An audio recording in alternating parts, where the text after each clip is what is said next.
దేశవ్యాప్తంగా ఉన్నటువంటి బీసీలు ఏవైతే ఈ మధ్యనే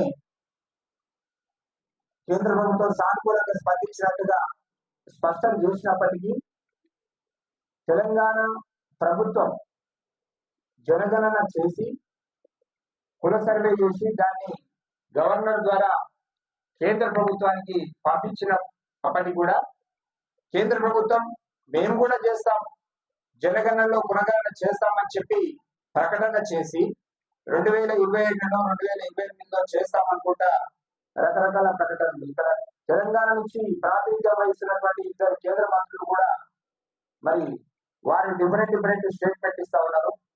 వాటి మీద కేంద్ర ప్రభుత్వం చక్కటి క్లారిటీగా ఒక స్టేట్మెంట్ ఇవ్వాల్సినటువంటి అవసరం ఉంది.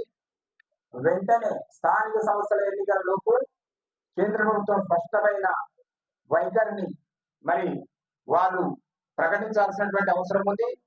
లేనట్లయితే వాళ్ళు బీసీలను మత్తరించడం కోసం, మమ్మల్ని ఇంకా నమ్మించడం కోసం, రాబోయే అన్ని ఎలక్షన్లలో లబ్ధి పొందడం కోసం మాత్రమే వాళ్ళు ఇచ్చినటువంటి స్టేట్మెంట్ గా మనం పరిగణించాల్సి వస్తుంది. కాబట్టి కేంద్ర ప్రభుత్వం వెంటనే భారతీయ జనతా పార్టీ నాయకత్వం ఆలోచించి మోదీ గారి యొక్క ప్రభుత్వం దేశవ్యాప్తంగా జరగనున్న జనగణనలో కులగణన చేస్తాం అని చెప్పి స్పష్టంగా హామీ ఇచ్చి దాన్ని వెంటనే అమలు చేసే విధంగా కార్యాచరణ రూపొందించి వాటిని ప్రకటించాలని చెప్పేసి తెలంగాణలో ఉన్నటువంటి బీసీ కుల సంఘాల నాయకులుగా మేమందరం కూడా డిమాండ్ చేస్తా ఉన్నాం. Thank you.